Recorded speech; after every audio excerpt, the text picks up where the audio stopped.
Good morning. How are you? So it's almost 7 o'clock and I'm already getting my canner going. I'm going to move you over here. Just as I think I got it figured out, I'm going to move you. We have been, well, I'm going to show you. So this is what I'm doing at this moment. And this is what I did yesterday. I think I counted 11 quarts and 13 pints of green beans. But I'm not done with green beans. So I still have this tub. And I have, try and keep this a surprise and not show you everything until I can show you. And I still have this bowl to do. So yesterday, let me work on this and I'll tell you what I did yesterday. And I want to talk about some of the positives and negatives that occurred, the emotional roller coaster yesterday. Oh, I know what I need to do. I'm slow this morning. And I have been up last night. Do I have enough lids? 7. I have enough lids. My brain is not working that well. It's not. Alright. Things I want to tell you about canning as I can, just so if you are new to canning, you could know. But I don't really want it to be a tutorial either. But I think I'm going to do a tutorial if y'all would like. I'm going to give you... Alright. I am using hot water. So my thermostat is set really high on any given day. Or on it at all. And so I can get really hot water. They say to use boiling. But I just use really, really hot. So what I'm doing here is raw packing. Is what it's called. And that's just where I haven't blanched the green beans. Not all vegetables you can do this, but green beans you can. So I am getting these ready. So I'm just filling these up with water. Too much. You only fill water up to here. You can see that. You only fill water up to here. So anyway,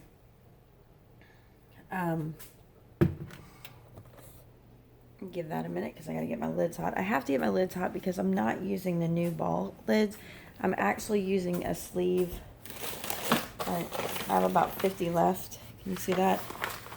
This was a sleeve of 200 and something lids that I bought off Lehman's. But apparently everybody's figured that out because they're buying them out. They're all gone. So I went to the farmer's market. See my corn. And then I have another box of corn here. Those are peaches, zucchini, and then I added a table because I needed more canning space. And then down here, can't see, I have 2 boxes of cucumbers. This is 2 boxes of squash. And I have 2 boxes of Roma tomatoes that I bought from the farmer's market. And then my friend who I'm canning with went picking. So purple holes. I mean, that's a lot of purple holes. And so I don't know if so purple holes is a type of pea. Sorry, not to give you crazy. And then all you do with these is we have to literally shell peas. So there's the pea. So we have to shell all of that today. We're going to shell that today. So anybody who has grown up, mostly in the South, will have memories of shelling peas. Like anybody who's come in, they're like, I've shelled a lot of peas. It's kind of not common anymore to do. So I am getting my green beans done. So the first vegetable I did, of all the vegetables I did, I grabbed the green beans. And I'm canning those first. And I'm canning them first because green beans should be refrigerated. They don't last very long sitting in your house. And I say that because I have done it before, and 4 days later I go to get them and they're molded. And I'm like, And they're relatively easy because you can do them raw. So all I did was I filled my sink up with, I cleaned my sink first. I filled my sink up with water and green beans, and I washed them, and then I bring them and I put them in a bowl and I pick them. So I probably started that yesterday around 2 until 9 o'clock is what I got that done. And then I probably have another round of quarts. So I'm probably going to get another 14 jars. So here's the thing. And here's what I've been running into. Everything is so expensive. I'm shocked. I mean, I'm excited for the farmers because they're getting their money. But every time we go to get vegetables, it's expensive. I mean, astronomical prices. This is not typical prices. And I don't know if you've decided to can. I gotta take some water out. That's what I'm doing. If you decide to can, you probably have several reasons. So, like there's obviously a resurgence in canning because I need to replace, I lost a 16 quart, it's now 7. I lost a 16 quart canner. I don't know where I put it. And I've decided to go with the taller one only because I could do 20 pints if I wanted to. So I still could only do 7 quarts, but I could do 20 pint jars if I wanted to. Oh, you want to see? What I'm doing here is I'm loosening up the green beans and I'm getting air bubbles out. And so just kind of loosening it up. You don't want air bubbles in there. There's a scientific reason. I know it, but my brain is not working enough right now to tell you why. So that's what I'm doing. Okay. So the only canner I could find that I wanted is a refurbished one on Amazon. I bought the 23 quart Presto.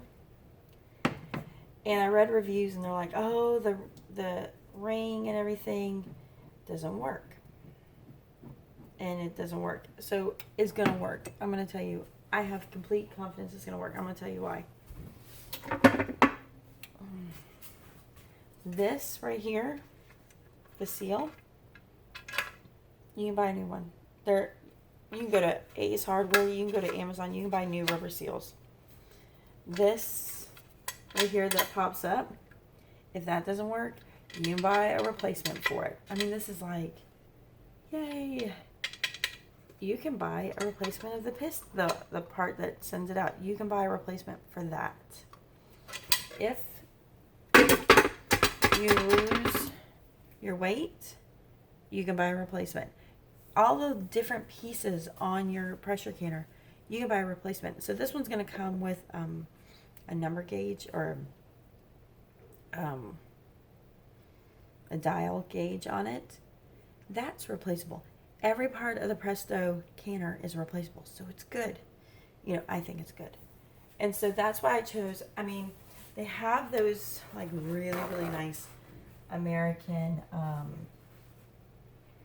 canners. They run $300. So I could buy 3 canners for one of those. And I know they say they last for a lifetime, but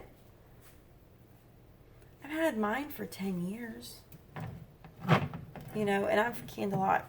So yesterday's highs and lows.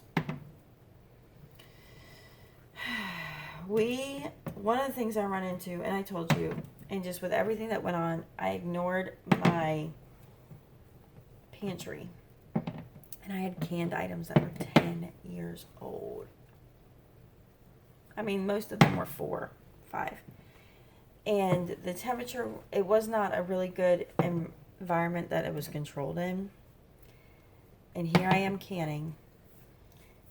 And my husband decided the best thing to do is to start fresh. And he dumped, and we began dumping my jars. So a couple hundred jars we dumped. And I needed to get it done because I need their jars. So what's really nice is the green beans, all these green beans that I've done. I mean, let's go back and look at them again. And I'm still not done. $24. I paid $24 for a full bushel, a full box of green beans. And I already have over 24 jars. That's good. And the nice part is I didn't buy the jars. I had the jars. So it works out really, really good. I'm going to tell you, we ain't homeschooling during this. Anybody who can work independently is working independently. I can't, when I'm popping beans, I'm doing homeschool with them. Only because I'm doing so many. But, you know, how much are these jars now? 90 cents? 90? So it does work out better. It takes time. It does work out. But that's if you buy your green beans at the right price. My friend, not knowing, she bought 2 grocery bags of green beans, like Winn-Dixie bags or Walmart bags. And she spent $10 per bag, $20. And that $20 only did 7 quarts, just 7. And what made it crazy for her, she goes, well, I thought it was a good deal because they were almost sold out. The people were rushing in to buy them. They were almost sold out. She goes, so I figured it was a good idea. It was a good price. And I'm like, not a good price. So you really have to watch your prices. What I do is a lot of times buy the state markets. They'll be like almost a retail market. And that's what you want to find. And like they had a big truck with corn for $15. And they had, you know, they had tomatoes. Now, I'm going to tell you, I know I spent more than I usually did because usually I can get what I bought, like my green beans that I buy, I can usually buy for about $10. And the tomatoes I would buy for $5 in the past. So I don't know what's going to happen with there. But I just wanted to do a little check-in. Going back, we're not talking long because I've got company coming. We're going to be hulling peas. Not coffee. This is what I've been drinking. Because you know I'm on the GERD diet, right? So this is what I've been drinking. Close the lid. So I learned about this one. It's a roasted herbal tea. It tastes like coffee. It's close enough, but it's nice. It is nice because I don't have to put sugar in it. I put creamer in it, but I don't put sugar in it. And what I realized was I was putting the sugar in there to calm the acid in the coffee. So I needed a lot of sugar to calm the acid because I couldn't take it. So that's what I realized why I was using so much sugar. Was I really a sugar addict or was I just calming the acid? And I don't need the sugar in here. But I learned about that coffee through the Cultured Food Life. I think it is the Cultured Food Life. And it's so as an herbal, it'll heal your stomach. It has probiotics and prebiotics in it, which is good. But my father-in-law has been so sweet. He's like, you have what I have. Let me begin telling you what you need to do. Because he's had to have surgery twice for things not closing right and food getting hung up. And he's like, you get on it now. So I don't know exactly what I have going on. I just know that I go to the doctor tomorrow and I find out and I'll tell you. But the GERD diet is like no citrus, no coffee, no red, not really any red meat, nothing fried, nothing high fat, no tomato.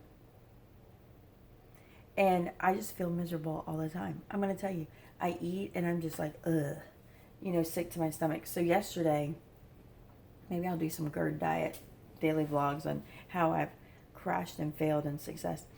Yesterday, we went to Cracker Barrel and I had like the mama pancake because I can't eat a lot of stuff. And I shouldn't have ate the bacon. I ate the bacon, but it was overcooked, so I thought I'd be kind of okay. It wasn't, well, I say it wasn't bad because it's not as bad as it usually was, but it was still bad.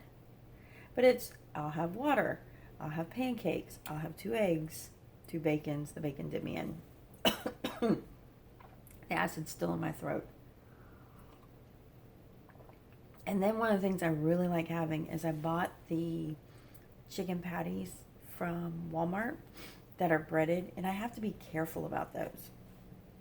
But I bought those, and I put them on the George Foreman to cook, and they're really stinking good. A hamburger bun, 2 pickles. It tastes like, I don't go to Chick-fil-A so much, so I can say it tastes like Chick-fil-A because I don't go there often.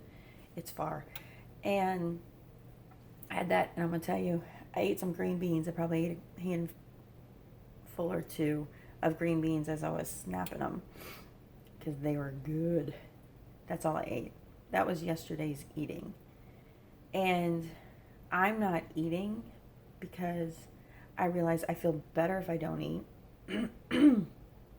There's a clearing of the throat. I feel better if I don't eat. But then I'll crash and then I'll eat junk that I shouldn't eat because I'm like, oh, I am hungry. You need to eat. So I am figuring that out. If you have ever been on a GERD diet, and I think GERD is I don't know. It's something to do with acid reflux, indigestion, but it's where your esophagus isn't closing up at your stomach. So I'm figuring I will be much more educated come tomorrow, and with my thyroid. But it is what it is. So we're going to figure it out, and we're going to go through that journey and be done. I will tell you, so because I have thyroid issues, I get really, really tired. And how do I get canning? A stool. I'll sit on a stool and get my canning done that way. So, there's so much I wanted to tell you. But I don't want to eat your time up at 30, 40 minutes unless we're doing a live video. But I will tell you, like, canning can be very intimidating, would be the good word, an intimidating activity. And I want to say, I grew up around canning, but I didn't know how to can. And I think that's normal. I know a lot of people that have that. And so I decided probably 10, 15 years ago that I was going to get into canning, and I wanted to can. But I didn't know how. And I didn't know anybody around me who did can. So what I did was I bought one of those black water bath canners. And it comes with a book. And I bought a book. And I got on YouTube back then. And I started watching as much as I could. One of my favorite ones that I learned the most from was Baxter Prepper. I think it is Baxter Prepper.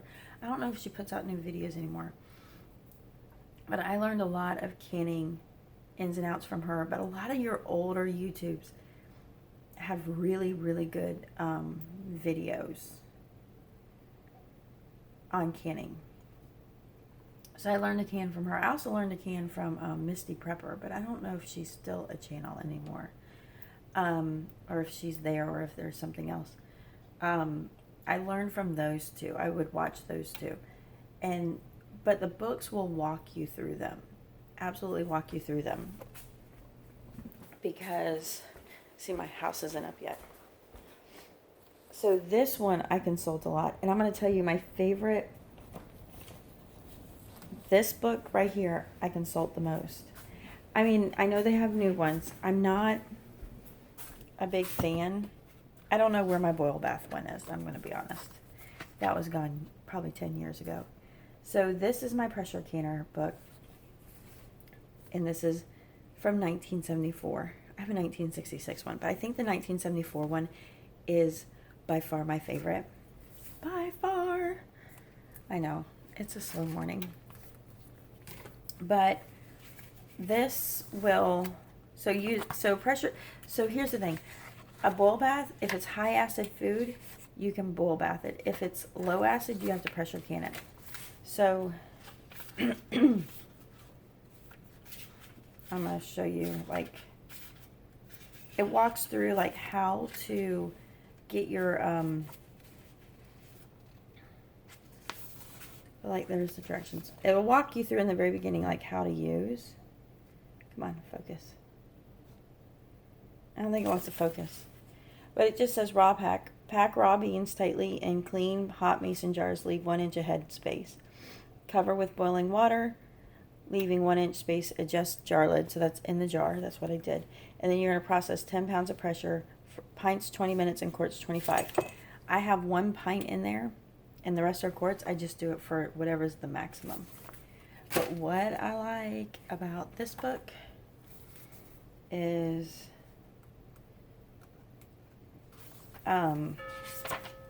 the charts. So this one helps right here. There's this chart here that says jar estimates, and it will tell you green beans. Green beans, 1 bushel should get you 12 to 20 quarts.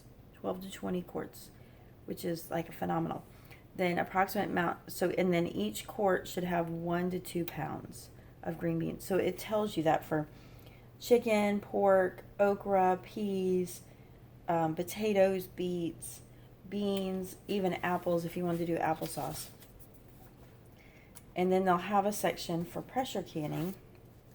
And, like, look, even their pictures. I find their pictures are phenomenal. I mean, even though they're black and white, they really do a good job walking you through. Better than most. Okay. And then right here is another chart. I love their charts. And this is canning reference time. So it talks about, like, what if you hot pack, you know, so it'll tell me I'll do beans again. Green beans, raw or hot, 20 or 25 minutes. You know, it will tell you how much time you do them. And so this book is full of that. I use this book all the time. I use this book a lot to estimate, like, how many jars I need, how much I should buy. They even have one, like, how to plan out how much you need to eat, like, if you're planning for the year. So yeah, that's what I'm doing. We're going to spend a long day picking peas. Absolutely picking peas. Would you be overwhelmed with this much in your house? Oh, I'm going to tell you how much I've spent. So I bought 2 boxes of corn, and they were $12 each. But they were sitting around, and I think a squirrel got into them. So they're really not very many good. So I totally lost money on that one. But, and another one was off the truck. It was $15. And I bought one of those because I'm like, they do look better. And I'm glad I bought the $15 box. So I kind of wasted probably 2/3 of what I bought from the $12 boxes will be good. And the rest won't. Cucumbers, I bought 2 boxes at $5. Zucchini, about 1 box for $8. Squash, about 2 boxes at $10 a piece. The Roma tomatoes, I bought for $12 each. I bought 2 boxes. Green beans, $24. I bought a box of bananas for $20 because my family will just eat those. And a box of peaches for $28. So grand total, let's say I spent $158 and then I spent $15 more. So $173 is what I spent for all the produce I have in here. And then the purple hulls are barter. Not my barter, my friend's barter. So we didn't have to spend those because we've been pricing out peas. We had one, it was like $39 a bushel. So that might be $40. No. That might be 2 or 3 bushels. I don't know. I probably have to pack a bushel box to find out. I should have kept my one box. So that might be 3 bushels. So if they're going at the high end, $40 a piece, that's $120 worth of peas. Low end has been $25, so $75 maybe. So those are things that like we're just tracking. We're tracking prices because we could buy it frozen like I did in that last video. I could buy a bag of frozen peas and can it to can, and I can get it out of my freezer and make room. So who knows? All right, I'm going to get going. I'm going to get back to this. My kids are waking up. I love you guys. I will be doing curriculum reviews. I will be doing health updates. But this is just what I'm doing right now. We'll talk to you later. Bye.